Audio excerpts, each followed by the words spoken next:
Peace, love, and blessings, fam. Johnny Sally here with day number 43 of Wisdom of the Ages by Wayne W. Dyer. If you have missed the previous recordings, you can catch them on YouTube at Loyalty Life, spelled L-Y-F-E, Legacy, LLC. Let's get to day 43, Solitude. Solitude.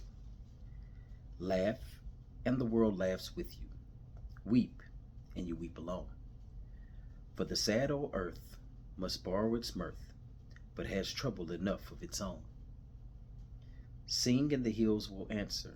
Sigh, it is lost on the air. The echoes bound to a joyful sound, but shrink from voice and care. Rejoice, and men will seek you. Grieve, and they turn and go. They want full measure of all your pleasure, but they do not need your woe. Be glad, and your friends are many. Be sad, and you lose them all. There are none to decline your nectared wine, but alone you must drink life's gall. Feast, and your halls are crowded. Fast, and the world goes by. Succeed and give, and it helps you live, but no man can help you die. There is room in the halls of pleasure for a long and lordly train, but one by one we must all file on through the narrow aisles of pain. Ella Wheeler Wilcox. A theatrical personality attracted to spiritualism, theosophy, and mysticism, Wisconsin-born Ella Wheeler Wilcox was much loved by the readers of her volumes of poetry and her syndicated column of prose and poetry. The title of this poem is Solitude. I think a far more fitting title would be Attitude. What Ella Wilcox is saying to us via this oft-quoted poem is that whatever attitude you decide to adopt is precisely what you will attract into your life. Think sad, and you attract emptiness. Think mirth, and the world will laugh right along with you. This beautifully simple poem is also a very elementary presentation of energy field theory, written before fields of energy were contemplated. Essentially, energy field theory says that there is an invisible vibratory field of energy surrounding all living objects, including human beings. This field is created by how we think and process our experiences wherever we are in the world. At certain levels of consciousness, the energy field vibrates fast. At other levels of consciousness, the energy vibrates slowly. Essentially, there is a continuum along which varying levels of consciousness are responsible for creating the field of energy. We encounter different energy fields when we are within one another's physical proximity. Where there is a strong, continuous energy for extended periods of time, even when people are gone, the field of energy can remain intense. For instance, we often feel sad or happy without realizing that we have entered a field of energy that is invisibly present. While touring the home of Anne Frank in Amsterdam, I almost had to force myself to breathe. The air seemed so heavy throughout this house, which is now a museum where millions of people have come to share the story of Anne Frank. If you haven't read that story, I can see why it was hard for him to breathe. Go look up Anne Frank. The joyous energy field also remains in places where it predominates. In the presence of highly advanced spiritual people, one can feel love and be transformed in consciousness just by being in their field of energy. Ella Wheeler Wilcox unknowingly captured the essence of field energy theory with those two famous opening lines. Laugh, and the world laughs with you. Weep, and you weep alone. Many years ago, while walking on the beach, I had an experience that illustrates the message in this popular poem. A woman who was moving to Florida from Chicago approached me, having recognized me from a television appearance the night before. She said, "Do you live here in South Florida?" And I responded that I did, and was taking a beach walk after returning from an all-night flight. Then she asked me a commonly heard question: "What are the people like here?" I responded with a question of my own: "What are the people like in Chicago?" She smiled broadly and told me how warm and friendly people were in the Midwest, and I told her immediately, "That's pretty much what you're going to find here." On my return walk along the same beach, a woman whose husband was being transferred to Miami from New York stopped me to say that she had seen me on television the night before and had enjoyed the show. We struck up a conversation, and then she asked me the same question I had heard only an hour before on the very same beach. Naturally, I asked her the same question in return: "What are the people like in New York?" She launched into a tirade of how insensitive, cliquery, and unfriendly it was in the big city, and I responded, "That's pretty much what you're going to find here." We attract into our lives pretty much what we ourselves project with our own attitude. In general, those who feel that the world is a cesspool notice the vermin, while those who believe in the goodness of humanity sees others of like mind. Many people lament the poor quality of service in contemporary America. "You just can't get good service" is a gripe you hear daily. In fact, Time did a cover story on the decline of service in every field, from retail stores and restaurants to watch repair. Recently, on a television show where everyone on the panel unanimously agreed on the poor quality of service, I disagreed. I explained that I felt expectation attracted what I expected. When I enter any retail store or restaurant, I expect to be treated cheerfully and politely, and that is pretty much what I get. If I can't find a salesperson to wait on me, I refuse to contaminate my energy field with thoughts of displeasure and disgust. Instead, I begin sending out the energy that I want to find. If I encounter a surly waiter, I immediately bring him into my field of energy with, "Looks like it's been a tough day. I understand, and you've just been rewarded with a customer who appreciates you and how tough your job is. Take your time." Lo and behold, the poet is right. Be glad and your friends are many. Be sad and you lose them all. Your field of energy radiates at whatever vibratory frequency you generate. You are impacting and being impacted by the energy fields of many people each day. Refuse to give energy to things you don't want or don't believe in. I say that again. Refuse to give energy to things you don't want or don't believe in. One more time for good measure. Refuse to believe in things you don't want. Refuse to give energy to the things you don't want or don't believe in. Is a very powerful piece of advice.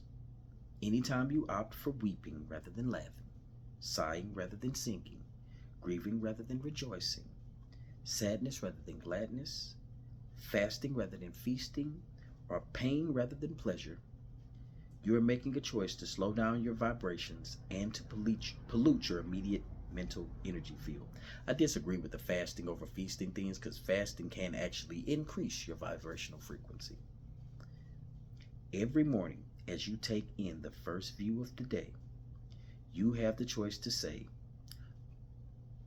"Abundant blessings and bright moments, divine creator of all." He said, "Good morning, God," but those of you that know me know semantics and the words of spells, so I'm not going to say that. I'm refusing to give energy to things I don't want or don't believe in. See how that works? Or, "Abundant blessings and bright moments, divine creator of all." Good, great divine creator of all, abundant blessings and bright moments. Whichever you choose is precisely the energy that you will invite into your life. Indeed, there is room in the halls of pleasure for a long and lordly train. Remember Ella Wheeler Wilcox's poem, while you increase the vibration of your energy field with these adjustments to your attitude. Number one, when experiencing any of the negatives in the poem, such as sadness, sighing, or weeping, ask yourself, who really wants to be around me when I'm this way? Then begin deliberately shifting out of that state. Two, as you make the choice to shift states, even if you have to fake it, take notice of how you begin to attract what you want rather than what you don't want into your immediate field. The magnet you are becoming can be either negatively or positively charged, and whichever you opt for will determine what comes rushing into your life space. 3. When entering into a field where you feel there is too much negative energy, consciously make an effort to deflect the negativity by being a polar opposite. Smile in situations when all about you are frowning and radiate cheer instead of criticism. And 4. Lighten up. The lighter you take yourself, and the more you detach from self-importance, the more fun you will attract into your life.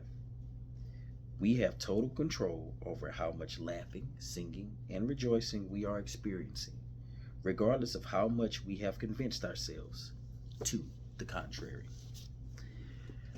I told y'all I do not go back or read these before I do these videos. I wake up in the AM, do my normal rituals, go to work, carry on with the day as I need to, and then as I get time, I grab the book and I read through it. This was powerful because my day was awesome, and then somewhere along the way, I started to feel kind of sad, and I realized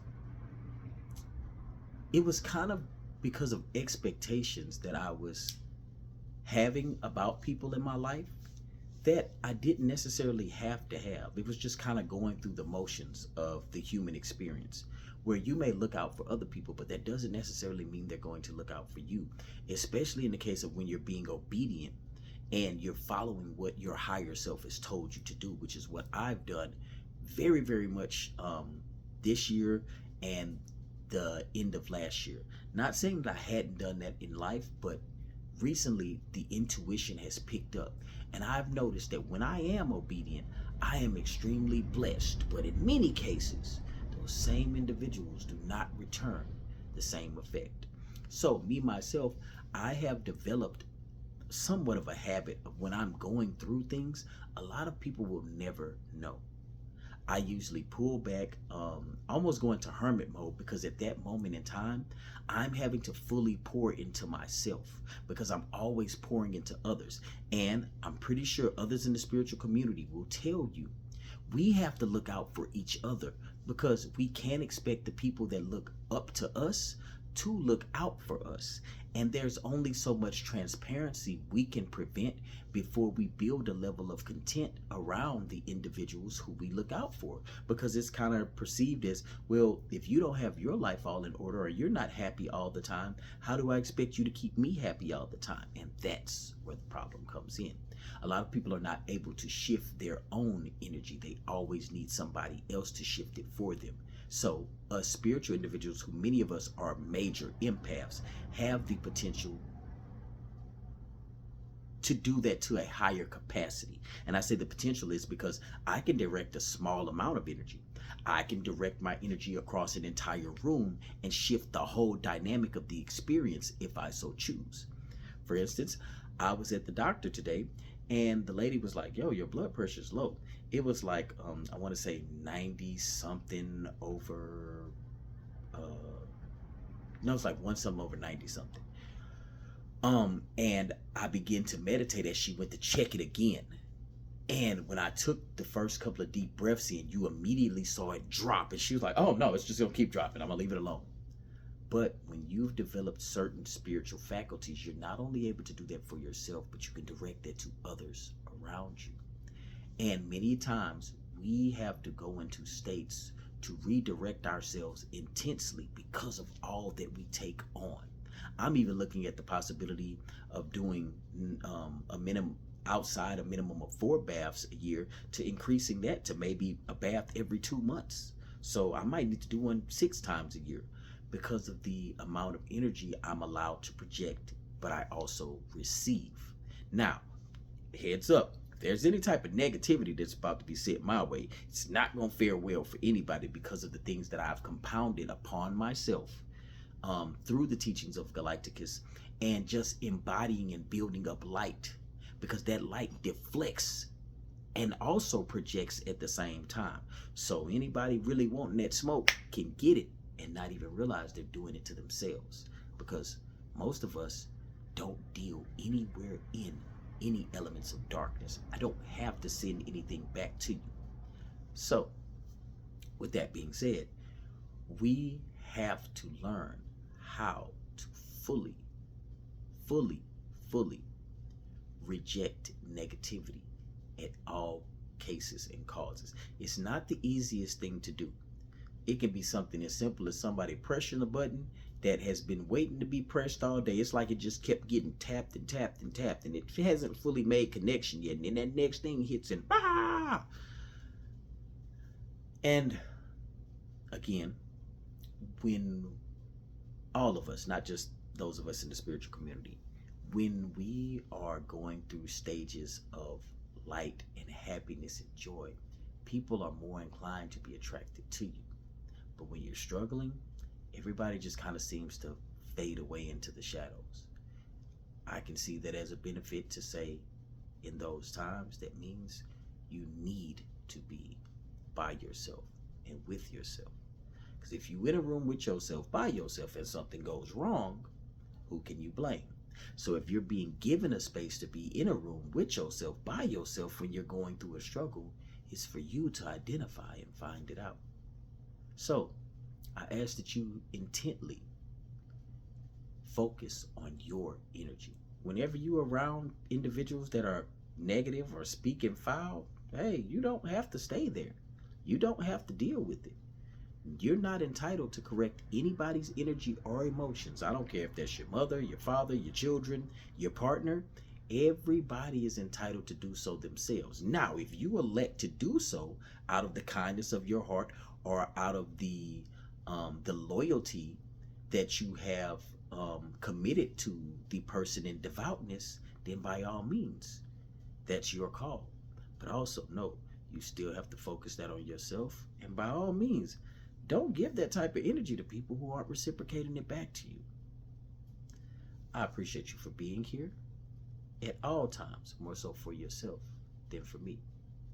I ask that you walk in love, walk in light, walk in peace, and know that you are loved.